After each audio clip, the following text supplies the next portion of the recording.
पढ़ोगे लिखोगे, बनोगे नवाब, खेलोगे कूदोगे, होगे खराब। ये कौन लोग थे? ये एग्जाम्पल सेट किया इन्होंने कि नहीं भाई साहब, खेलोगे ना तो देश का नाम भी रोशन करोगे। तो प्लीज मैं आप सबसे रिक्वेस्ट करता हूँ कि आप बैठिए और शुरुआत हम करें। तो नवदीप भाई शुरू करें। हाँ, पानी पी लो। हाँ, तो मैं शुरुआत करूं उससे पहले मैं रिक्वेस्ट आप सबसे करूंगा कि एक बार आप सब खड़े होकर स्टैंडिंग ओवेशन दें उन खिलाड़ियों को जिन्होंने भारतीय तिरंगे को आसमान में फहराने का ढेर सारा मौका दिया है। ये वो खिलाड़ी हैं, ये वो सूरवीर हैं जिन्होंने भारतीय तिरंगे को कई बार पेरिस में हवा में फहराने का मौका दिया है। तो ये हैं वो चेहरे। मैं शुरुआत करूंगा बात की, तो नदीप भाई शुरू करें।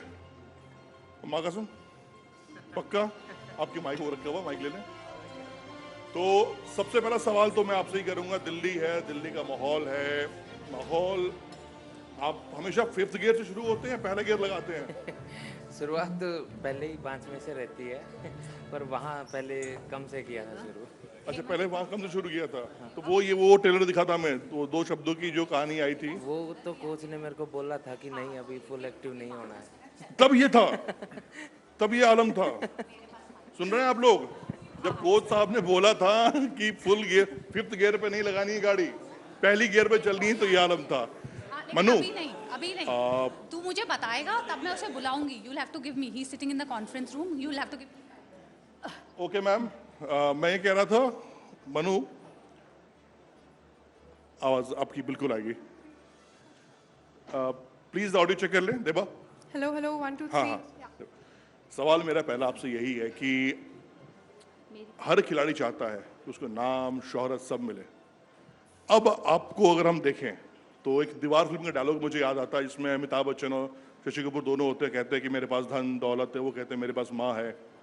आज आप अगर इस डायलॉग को बोलोगी तो आप तो कहोगे कि मेरे पास माँ भी है, धन भी है, दौलत भी है, नाम भी है, शोहरत भी है, सब कुछ है। बिल्कुल सर, पर वही है, अगर आप बड़ा सपना देखते हो और उसमें मेहनत करते हो तो सफलता तो ज़रूर मिलेगी। बस पेशेंस रखना पड़ता है। बहुत ज़्यादा जब फेज़ बुरा चल रहा हो ना करियर में, तब जो पेशेंस रखा वो बहुत कुछ सिखाता है, और उसी वजह से हम आगे जाके जब जीतते हैं तो उसकी इम्पोर्टेंस भी पता लगती है, और वो एक्चुअली में एक सेलिब्रेशन जैसा भी लगता है। तो अच्छा, क्या अभी परेशानी हो रही है कि जहां जा रहे हो आप लगातार आपका हैक्टिक शेड्यूल चल रहा है, मीडिया है, एडवर्टीजमेंट है, अभी सुनने में आया कि आप अमिताभ बच्चन साहब से मिल के आई हैं, सचिन तेंदुलकर जी से मुलाकात हुई आपकी, क्या बातचीत हुई कुछ? सर ये भी अलग तरीके की एक लाइफ है, तो जितने दिन हो सकता है उतने दिन मैं करूँगी Enjoy कोशिश। करें इससे। उसके बाद अपना ट्रेनिंग वापस चालू है थोड़े दिन में, तो अब तो बस याद आ रही है मुझे कि वापस कब मैं रेंज पे जाऊँगी। जो बच्चन सर से और तेंदुलकर सर से मैं मिली थी, तो मतलब हमने बचपन से ही उन सबको स्क्रीन पे देखा है, टीवी पे देखा है, एडवर्टाइजमेंट्स में देखा है, और हमेशा इतने इंटरव्यूज़ भी देखे हैं उन सब के, तो उनसे मिलना एक तरीके का इंस्पिरेशन ही होता अच्छा, है। वो डायलॉग क्या था प्लीज एक बार न्यूज 18 इंडिया पे दर्शकों के लिए, कि अमिताभ बच्चन के सामने अमिताभ बच्चन को आप उनकी डायलॉग सुना रही हो, क्या था प्लीज एक बार? परंपरा, प्रतिष्ठा, अनुशासन हमारे इस गुरुकुल के 3 स्तंभ हैं, जिससे हम आपके आने वाला कल बता सकते हैं। वाह, परंपरा। अब मैं आगे जाना चाहूंगा। पूर्व खिलाड़ी, वर्तमान कोच जूनियर टीम के, ये जो सफर तय किया आपने चंद घंटों में, अभी तो लोग कहते हैं यार 2 साल 3 साल तो खेलना था ना, पूरे करियर में सब कुछ आपके पास है, ओलंपिक है, एशियन गेम्स है, वर्ल्ड कप की एक ट्रॉफी थी जो आप खेल सकते थे, लेकिन ऐसा कॉल आपने क्यों लिया? नमस्ते। हमेशा ये बोलते हैं ना लोग कि सबको उसका एक टाइम होता है, there is a time for everything. तो मेरे कोच ने हमेशा मुझे ये चीज़ बोला था, जब आप छोड़ने के टाइम सब पूछना चाहिए why, it should not be why not, क्यों नहीं। वाह, तब लवली। तब जैसे आपको पता है कि ओलंपिक्स एक प्लेटफॉर्म है जहाँ पे पूरा दुनिया आता है, पूरा दुनिया देखता है, हर एक स्पोर्ट रहता है, और मैंने मेरे लाइफ का सबसे ज़्यादा time I mean almost 20-24 years मैंने हॉकी के लिए दिया है, तो जब हॉकी से अलविदा कहने के टाइम ऐसे मन से होना चाहता था कि ओलंपिक जैसे I mean Asian games, Commonwealth, world cup, ये सब हाँ है बड़ा इवेंट्स, बट स्टिल हम लोग को लगता है कि वो नहीं है। बड़ा मंजिल हमेशा ओलंपिक्स ही आता है, इसलिए तो हमको इधर बुलाया क्यों, क्योंकि ओलंपिक्स का मेडल है हमारे पास। तो डेफिनेटली सबने बोला 2 साल और खेल सकते हैं आप, 4 साल और देख लो, बट मेरे को लगा कि यही सही टाइम है जहाँ से आपको थैंक यू बोलना है। वाह, ये एक मैसेज सबके लिए है कि एक सही टाइम सबको पता होना चाहिए। स्वप्निल, आप पहला ओलंपिक आपका रहा, पहले ओलंपिक में ही गए, सीधा मेडल लेकर आए। मतलब कहते हैं ऊपर वाला जब भी देता है छप्पड़ फाड़ के देता है, तो ये आपके कुछ ऐसा ही रहा, dream come true? Dream open mic on होगा।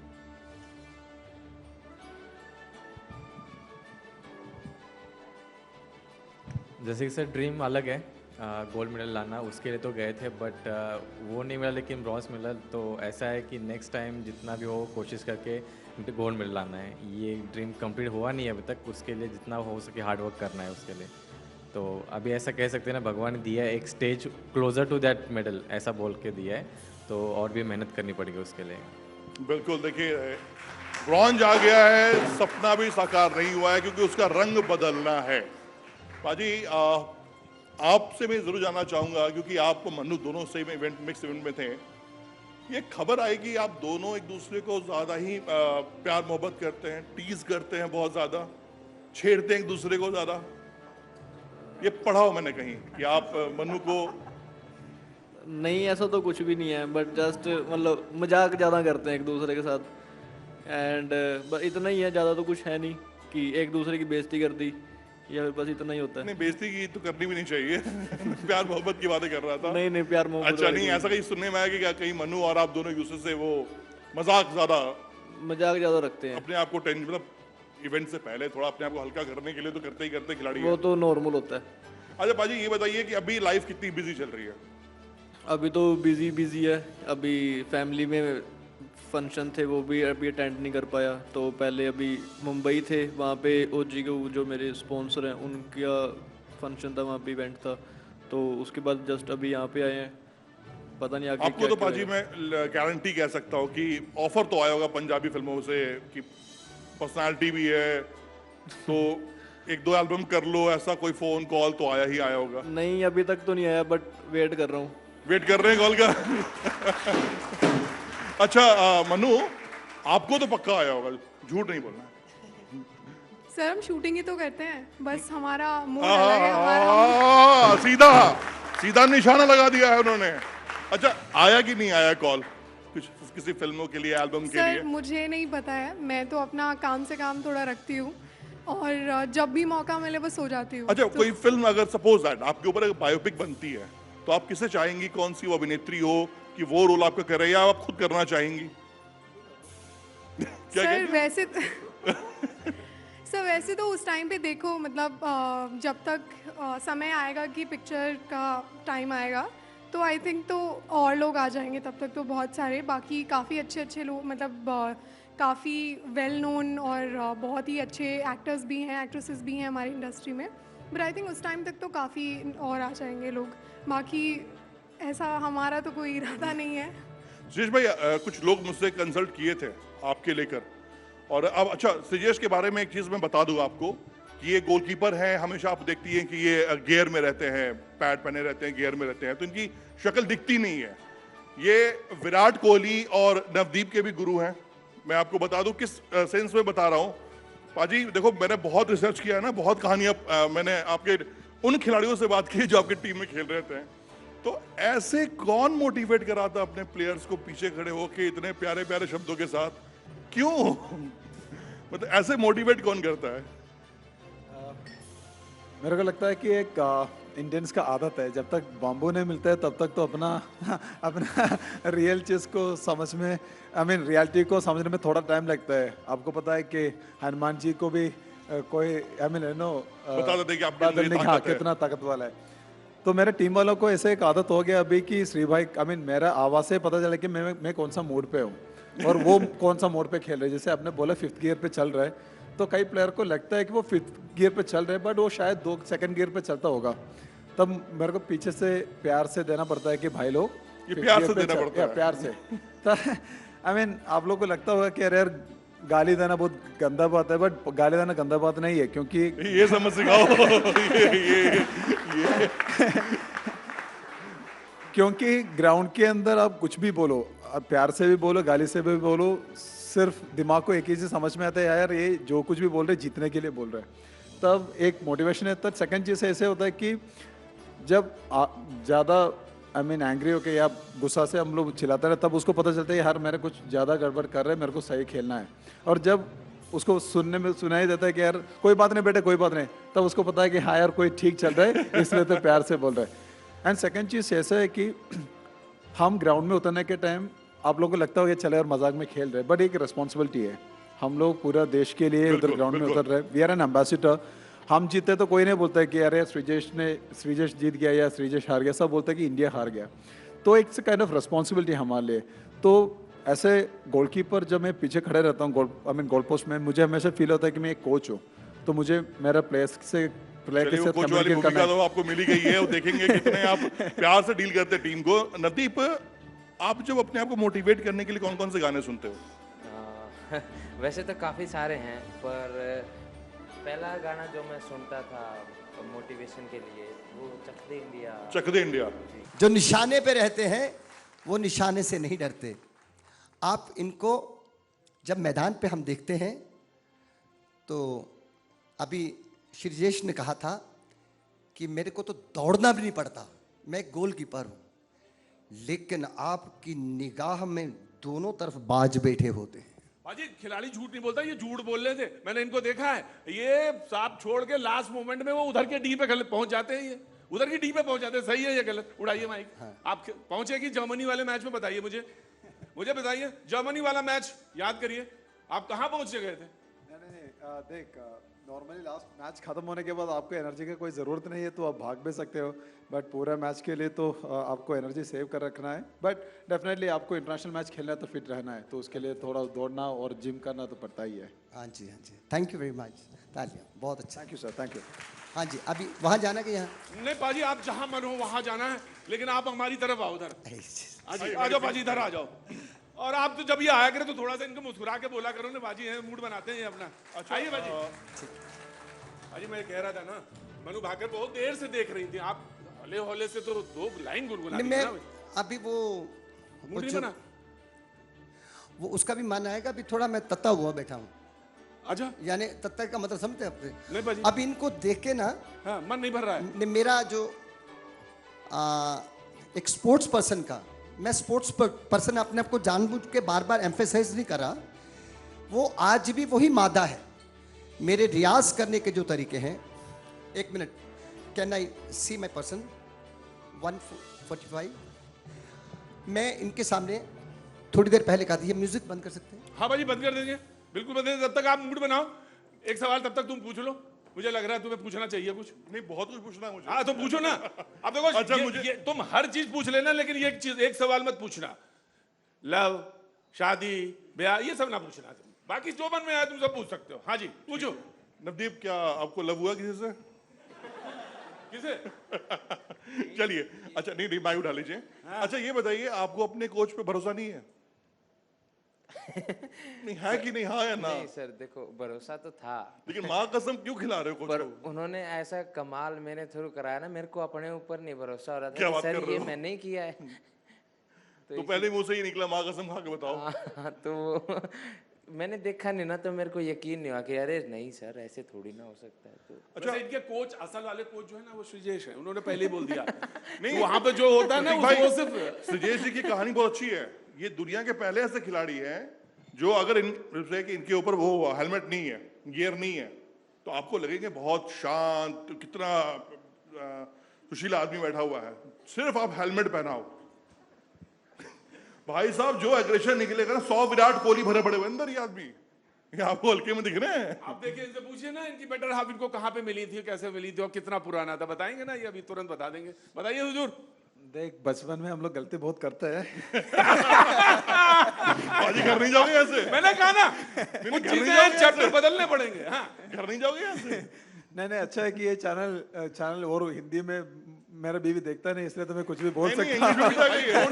Don't worry, digital news 18 India जो है ना वो काफी पॉपुलर है, वो बना के ना मैं आपको वहां तक पहुंचा दूंगा। लेकिन टेल मी, क्या देखा, क्या हुआ, फिर कैसे हुआ, प्लीज।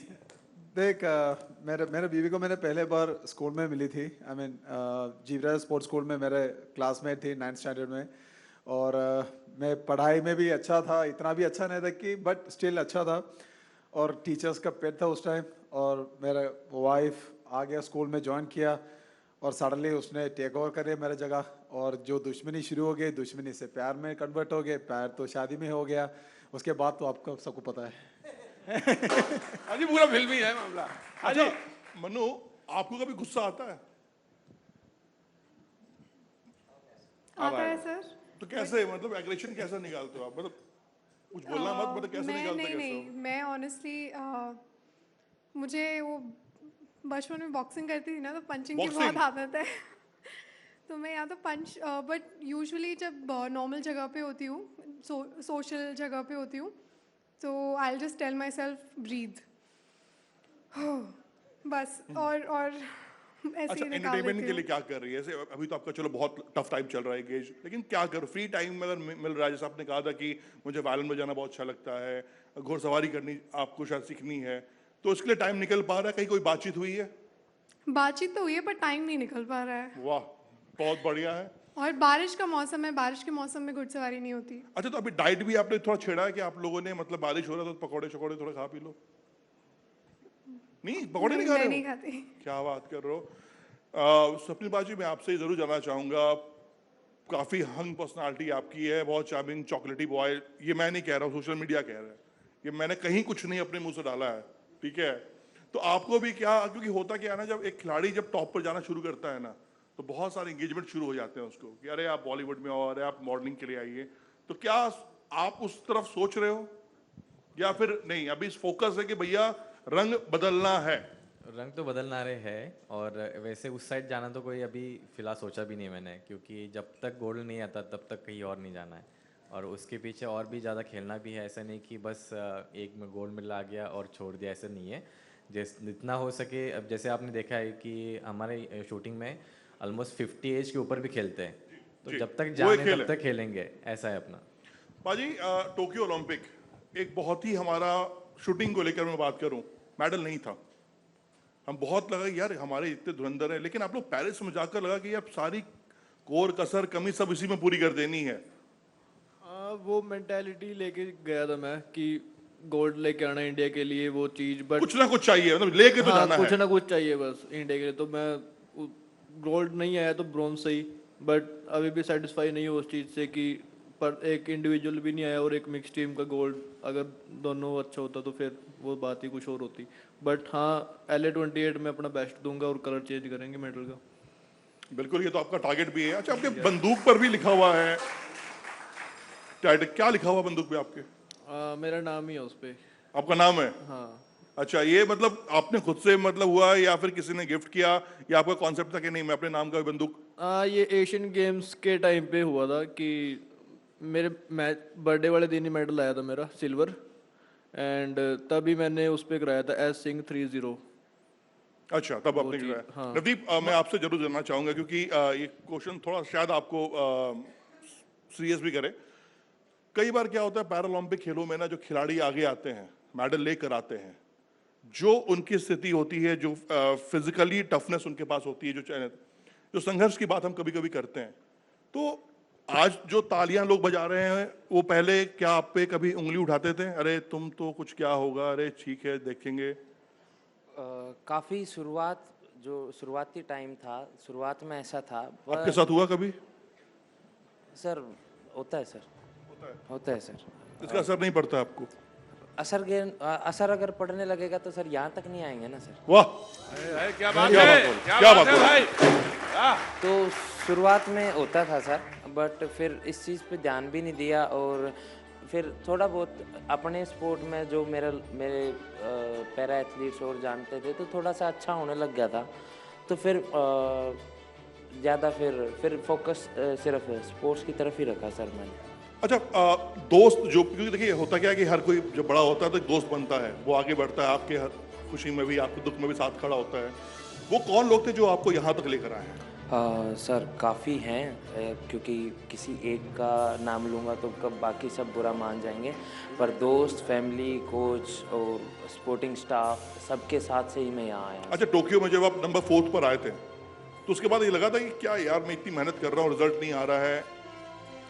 नहीं सर, ऐसा नहीं लगा था, बल्कि मन में ये था कि हाँ मेहनत करी है और हमने मतलब हार्ड वर्क किया है तो ये बेकार तो नहीं जाएगा, यहाँ नहीं तो नेक्स्ट में काम आएगा। यहाँ से मैं एक बात दोबारा बोलता हूँ सर, खिलाड़ी खेलते टाइम या तो खेलता है या तो जीतता है या सीखता है, हारता नहीं। Very good. देखिए, खिलाड़ी या तो जीतता है या फिर सीखता है।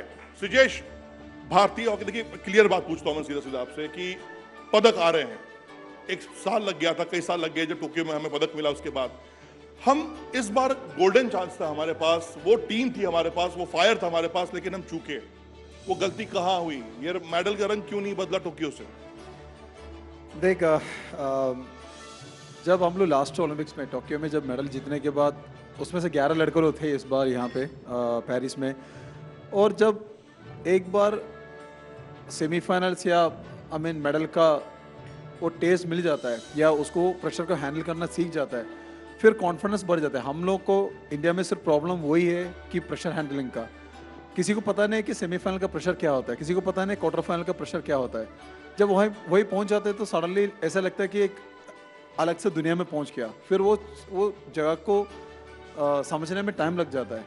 तो मेरे हिसाब से इस बार वो चीज़ ईजी था, क्योंकि सबको पता था कि सेमीफाइनल का प्रेशर क्या होता है, उसको कैसे हैंडल करना है। बट मेरे को लगा कि इस बार सिर्फ एक ही इंसिडेंट हुआ क्वार्टर फाइनल में, जब एक प्लेयर को रेड कार्ड मिला, और सेमीफाइनल्स में हम लोग एक बंदा कम से खेला। कि ओलंपिक्स में सेमीफाइनल 15 लोगों से खेलना मतलब थोड़ा टफ है। मेरे हिसाब से वो एक प्लेयर का कमी मेरे हिसाब से कहीं ना कहीं हमारे ऊपर नेगेटिवली इफेक्ट किया। बट नहीं तो इस बार तो उम्मीद इतना है तो कि यार पिछले बार से टोक्यो से अच्छा वाला मेडल लेके आना है। ये खेलों की तुलना की जाती है, वो होती रहेगी, आप मानो या ना मानो। जैसे हॉकी की तुलना हम क्रिकेट से करते हैं, क्रिकेट में एक नया बेंच स्ट्रेंथ तैयार हो चुका है। आपको लगता है कि हॉकी में यार ये तो बहुत मिसिंग है, मतलब ग्रास रूट लेवल पर हॉकी बहुत ही वीक है, अगर मैं कहूँ तो शायद आप बुरा ना माने? देख, हॉकी या बाकी स्पोर्ट्स कैसे डेवलप होता है, बच्चा लोग को इंट्रोड्यूस करा दो, बच्चा लोग खेलो, बच्चा ही तो आगे आने वाला है। वही लो तो वही क्रीम है, उसी में से टैलेंट को ढूंढ के निकालना है। तो बच्चे लोगों को स्पोर्ट्स में इंट्रोड्यूस करने के लिए हम लोग ग्रास रूट पे गेम खिलाना पड़ता है। उसके लिए गवर्नमेंट का सपोर्ट चाहिए, हर एक स्कूल में स्पोर्ट्स चाहिए, वो स्पोर्ट्स स्कूल के लिए कंपटीशन चाहिए, और वहाँ से टैलेंट आइडेंटिफाई करने के लिए कोचेस चाहिए। तो मेरे हिसाब से हम ज़्यादातर टॉप लेवल पे ज़्यादा काम करते हैं, बट हम लोग को वैसे उधर भी देना है डेफिनेटली, बट स्टिल हम लोग को ग्रास रूट लेवल भी काम करना है। मनु, मैं आपसे ये जानना चाहूँगा कि आपने कहा था कि कुछ आप गीता के श्लोक वगैरह पढ़ती हैं जो आपको काम रखता है, जो आपको फोकस रखता है, वो कौन सा श्लोक है? अगर आप सर वैसे तो बहुत सारे पढ़े हैं, पर सबसे ज़्यादा काम हमेशा आता है शूटिंग करते टाइम भी, जिसको मैं हमेशा अपने आप को याद दिलाती हूँ कि बस अपना काम अच्छे से करो, पूरी निष्ठा से अपना काम करो, फल की चिंता मत करो। अगर प्रोसेस अच्छा होगा तो रिज़ल्ट अपने आप अच्छा आ जाएगा। तो बस मैं वही जब मैं शूट कर रही होती हूँ तब भी मैं अपने आप को वही याद दिलाती हूँ कि काम ढंग से करो, अच्छे से करो, पूरी एनर्जी काम पे लगाओ, फिर रिजल्ट जो भी आए उसको एक्सेप्ट करो। अच्छा, आप ये भी सुनने में आता है कि आप गाने भी गुनगुनाती हैं, तो 2 लाइन अगर आप गुनगुनाएं, मतलब आप पाजी को डेडिकेट करें वो गाना, अगर 2 लाइन, तो कौन सा गाना है जो मनु को बहुत पसंद है? मनु 2 लाइन तो गुनगुना सकती है। सर मैं गाना तो नहीं गाती हूँ, आवाज़ तो बहुत अच्छी आपकी है। म्यूज़िक मैं बहुत ज़्यादा सुनती हूँ, क्योंकि हमारे शूटिंग रेंज में एक्चुअली हम म्यूज़िक रहता है हमेशा, फाइनल में और भी लाउड रहता है, बल्कि जो क्वालिफिकेशन स्टेज होती है उसमें भी हमारे पास म्यूज़िक रहता है हमेशा। तो मैं वो थोड़ा बहुत बस हम कर लेती हूँ, बट गाना तो नहीं गाती हूँ सर। और सर जितना अच्छा तो बिल्कुल भी नहीं। नहीं ठीक है। स्वप्निल, एक जगह हमने ये पढ़ा था कि स्टार्टिंग जब आपने की थी शूटिंग के लिए तो आप बहुत ही इकोनॉमिकल क्राइसिस से गुजरना पड़ा था, शायद बुलेट के लिए बहुत ज़्यादा फंड नहीं थे आपके पास। उन सब चीज़ों से जब आप निकल कर आते हो, जो मेडल देखते हो अपने घर पर, पेरिस ओलंपिक ब्रॉन्ज मेडल, तो क्या समझ में आता है, क्या सोचते हो? सर इसके पीछे बहुत सारे लोगों का मेहनत है, नॉट ये मेरा अकेले का नहीं है, सब इंडिया का है, फैमिली का है, जिन्होंने आज तक मुझे सपोर्ट किया सबका ये। तो ऐसा है कि जो पीछे मेरे लोग हैं उनका कभी नाम नहीं आता आगे, क्योंकि वो कभी चाहते भी नहीं कि हमारा नाम आए, क्योंकि उनका कहना है कि बस तू खेलता रहे, बाकी हम कर लेंगे। तो आई थिंक ये बस मेरा अकेले का मेडल नहीं है, सब लोगों का है जिन्होंने आज तक बिना आगे आके मुझे हेल्प की है। और I am really thank you उन लोगों को जो जैसे कि शूटिंग एक फ़ंड बहुत ज़रूरत होता है शूटिंग के लिए, क्योंकि एम्यूनिशंस हमारा एक गोली 50 रुपये का होता है, और हम दिन में आई थिंक सब जानते हैं कि 200 या 250 कभी 300 भी हो जाता है। अगर मूड बन गया तो 400 भी फोड़ देंगे, ऐसा है। तो ये बहुत महंगा होता है, उसके लिए बहुत सारी फाइनेंशियल सपोर्ट लगती है। एंड पहले इतनी थी नहीं मेरे पास, क्योंकि फैमिली बैकग्राउंड थोड़ा सा मिडिल क्लास टाइप है, एंड वेपन की ज़रूरत भी पड़ती थी। तो पापा ने आई थिंक मुझे मीडिया के थ्रू पता चला कि पापा ने जो ज़मीन होती है वो बेच के फिर राइफ़ल के लिए अमाउंट दिया था। तो आज तक उन्होंने कभी बताया नहीं मुझे कि ये सारी चीज़ें घर पे हुई है और क्या वो किस तौर से गुजरे हैं। तो I am really thank you कि मुझे ऐसे माँ बाप मिले कि आज तक उन्होंने किसी चीज़ को बताया ही नहीं कि हम किस दौर से गुजरे।